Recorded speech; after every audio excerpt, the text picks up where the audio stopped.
Bonjour tout le monde, je vais vous parler de la place des animaux au cinéma, mais surtout de leur participation. Tout d'abord, je vais parler de leur rôle. En effet, l'animal peut être tour à tour un héros, un fidèle partenaire ou encore une menace. Je vous rassure, ce ne sera pas un catalogue, mais plutôt une petite sélection de ceux que j'ai trouvés les plus marquants. Après, nous parlerons de l'évolution de leurs conditions de travail, car même s'il est rare que des humains décèdent lors de tournage, cela est malheureusement beaucoup plus fréquent pour les animaux. Je conclurai avec quelques anecdotes. Attention, petite mise en garde. Quand je dis cinéma, je sous-entends bien sûr le cinéma américain, car c'est celui-ci qui met le plus souvent les animaux au premier plan. Certains extraits aux propos peuvent se révéler choquants pour un jeune public ou d'oreilles chastes. Vous voilà prévenu. Vous êtes prêts? C'est parti.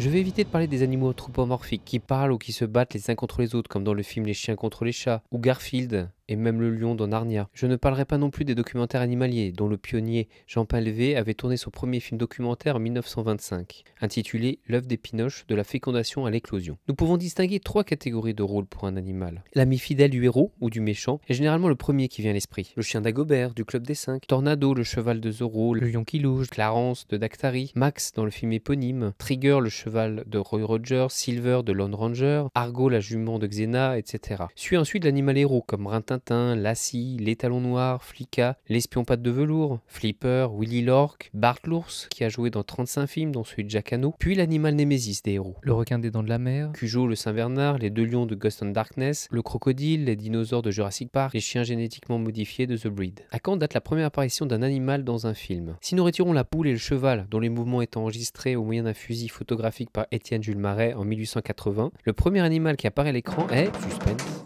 des poissons rouges. En 1895, Louis Lumière filme des poissons rouges. Lucien Bull va réussir à augmenter la vitesse de la caméra et ainsi filmer une mouche à 1500 images par seconde. Nous sommes encore loin de Rintintin puisque ces animaux ne portent même pas de nom, mais nous y arrivons. Les westerns sont les premiers à utiliser des animaux, principalement des chevaux, mais encore toujours pas de nom. Nous pouvons citer les films de Ben Hur de 1907 et de 1925, dans lesquels les chevaux ont été blessés, et les principaux portaient les noms de Aldébaran, Antares, Altaïr et Rigel. Mais c'est un chien, le premier animal qui tiendra un rôle important dans un film. Rintintin est un berger allemand d'origine française, et plus précisément né en Lorraine. Il fait partie d'une portée de 6 chiens dont seul lui survivra. Il sera ramené en Amérique par celui qu'il a trouvé dans un camp allemand, le caporal Lynn Duncan. Le producteur-réalisateur Daryl Zanuck est témoin de l'incroyable agilité du chien et décide de l'engager dans une vingtaine de westerns. Rintintin débute sa carrière en 1923, il mourra à l'âge de 13 ans et sera rapatrié en France. Si vous voulez lui rendre visite, il est enterré au cimetière des chiens à Agnières-sur-Seine, en banlieue parisienne. D'autres lui succéderont, dont certains de ses descendants. Rintintin finit bien mieux qu'un autre chien célèbre, Strong-Heart. De son vrai nom Hetzel von Öhringen, il commença en 1921 dans divers films muets, dont d'ailleurs l'adaptation de Cro-Blanc en 1925. Malheureusement, il mourut des suites d'un accident de tournage en 1929,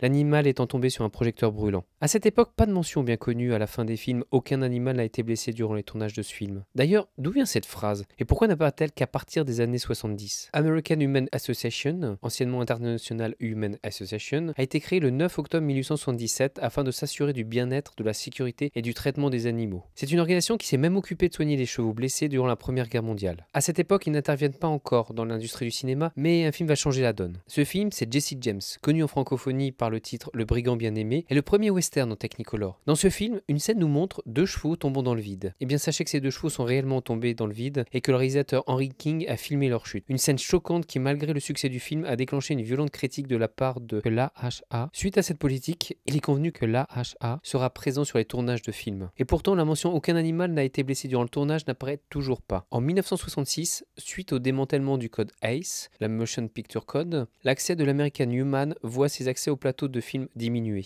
La Screen Actors Guild négocie une présence constante de l'American Human Association sur les plateaux, mais leur juridiction reste limitée et ne permet pas d'obliger des productions étrangères ou indépendantes à les accueillir. Le premier film à avoir eu la bannière Aucun animal a été blessé durant le tournage à la fin de ses crédits date de 1972 et se nomme Le Gang des Doberman de Byron Chudnow. Il faut savoir que cette bannière n'est pas obligatoire pour la diffusion du film. De nouveau, c'est un film qui va défrayer la chronique. Et pas n'importe quel film, puisque c'est Les Portes du Paradis du réalisateur Michael Cimino. Au cours de la production de ce western, 5 chevaux ont été dépécés vivants, sans anesthésie, afin que leur sang soit fluide pour en arroser les acteurs. De nombreux chevaux ont été blessés durant les scènes de bataille, dont un fut explosé à la dynamite. Des poulets ont été décapités et des vaches furent éventrées afin qu'on puisse récupérer des intestins présentés comme faux aux acteurs. La même année, du côté italien, le film d'horreur de Ruggero Deodato, Cannibal Holocaust, fut censuré et interdit dans certains pays, même l'Italie. On y voit une décapitation de singes, un cochon abattu d'une balle de fusil dans la tête et le massacre d'une tortue. Le réalisateur exprime beaucoup de regrets d'ailleurs maintenant pour ces scènes. Le fait de ne pas avoir la mention « Aucun animal a été blessé durant le tournage » n'empêche pas la diffusion, comme le prouve Conan d'ailleurs, puisqu'il ne porte pas la fameuse bannière du fait de la scène où Conan assomme un chameau. Je parle beaucoup des tournages, mais il ne faut pas oublier aussi les dressages. Parfois inhumains, comme pour une scène du tigre dans l'Odyssée de Pi, dans laquelle le tigre faillit se noyer dans la piscine. Ou plus récemment en 2017, dans le film Mes vies de chien, Hercule, le berger allemand, est jeté dans un torrent artificiel car il hésitait à sauter dans l'eau. Et cela malgré la présence de la AHA sur le plateau. Les projecteurs, les armes à feu, les explosions, même petites, stressent l'animal. La AHA fut aussi pointée du doigt par certaines associations animales qui les critiquaient que certaines grosses productions semblait avoir des passe-droits comme celle de Spielberg ou de Peter Jackson. Le tournage de Bilbo le Hobbit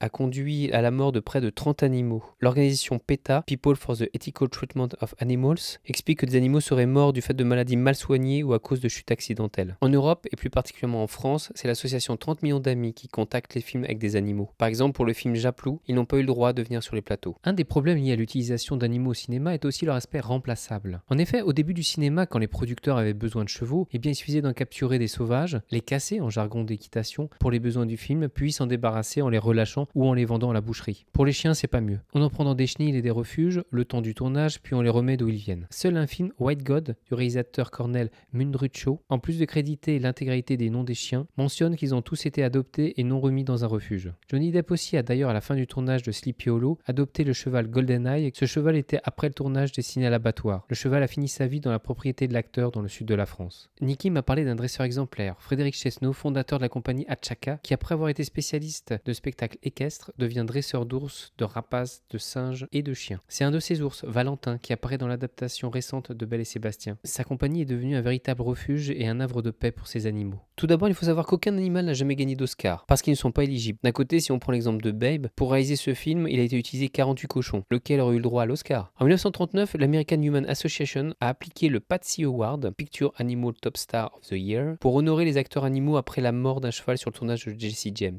Il y avait 4 catégories, cheval, chien, sauvage et spécial, et était présenté par Bob Barker. Malheureusement, par manque de financement, le Patsy Award a fermé ses portes en 1986. The Human Society réalise une cérémonie afin de récompenser les médias, films, documentaires, associations, des films qui promeuvent et sensibilisent le public sur la cause animale. The Genesis Awards. On peut citer des films comme Harry les Anderson en 1986, The Bigfoot qui a été recueilli par une famille américaine, Gorille dans les brumes qui raconte l'histoire de Diane Fossey et son combat contre le braconnage des gorilles, ou bien encore La Ville Amour les Vaches et ses citadins qui vont escorter un troupeau de vaches. Il y a même aussi des séries télé comme Punky Brewster, Les Simpsons, Magnum. Quelques petites anecdotes maintenant, afin de profiter au mieux de certains films. Vous savez, le fameux sourire du chimpanzé. Ah, sauf que cette mimique n'a rien d'amical, bien au contraire, puisque l'animal est stressé et répond aux stimulus par une attitude d'agression. Donc quand vous voyez ça dans une série télé, en fait, il ne sourit pas du tout, il est plutôt paniqué, et s'il pouvait attaquer la personne qui est en face de lui, il le ferait. Les moins jeunes d'entre vous se ressouviennent peut-être de la série de l'ORTF, Les Aventures de Saturne. Eh bien sachez qu'il a fallu plus d'une cinquantaine de canetons pour arriver à tourner les 78 épisodes de 14 minutes. Tous les 3 jours, le réalisateur Jean Touraine devait changer de caneton,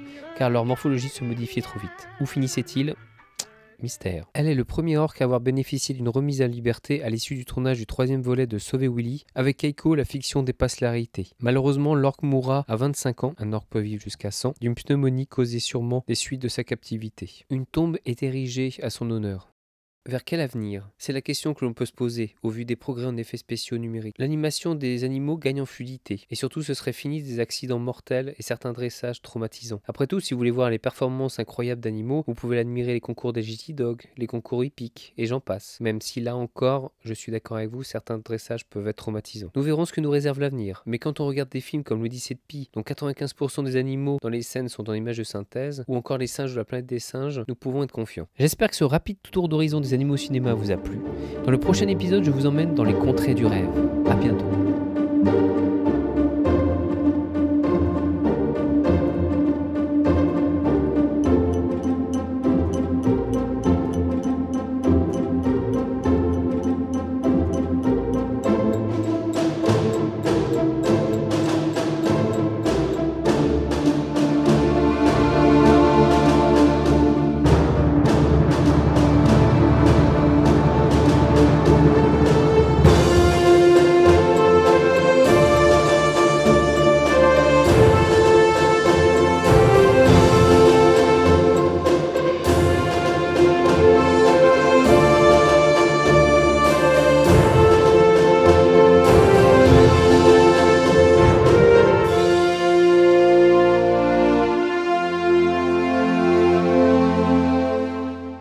Rassurez-vous, il y a tout de même des animaux qui ont eu le droit de poser leurs pattes et d'avoir une étoile sur le Hollywood Boulevard. 4 chiens, Strongheart, Rintintin, Lassie et plus récemment Huggy, le Jack Russell Terrier connu pour The Artist, qui est d'ailleurs le premier chien à avoir reçu la patte d'or du Festival de Cannes. En plus des 4 chiens, il y a 11 personnages de fiction, proches d'animaux mais non féeriques. Big Bird, de 3 rue Sésame, les Muppets et aussi une pour Kermit la grenouille, Bugs Bunny, Mickey, Minnie tout récemment, Snoopy, Winnie l'ourson, Woody Woodpecker, Donald Duck et même Godzilla. Aucun cheval n'a eu le droit encore à poser son sabot sur le Hollywood Boulevard, alors que c'est peut-être l'animal qui a le taux de mortalité le plus élevé dans les films.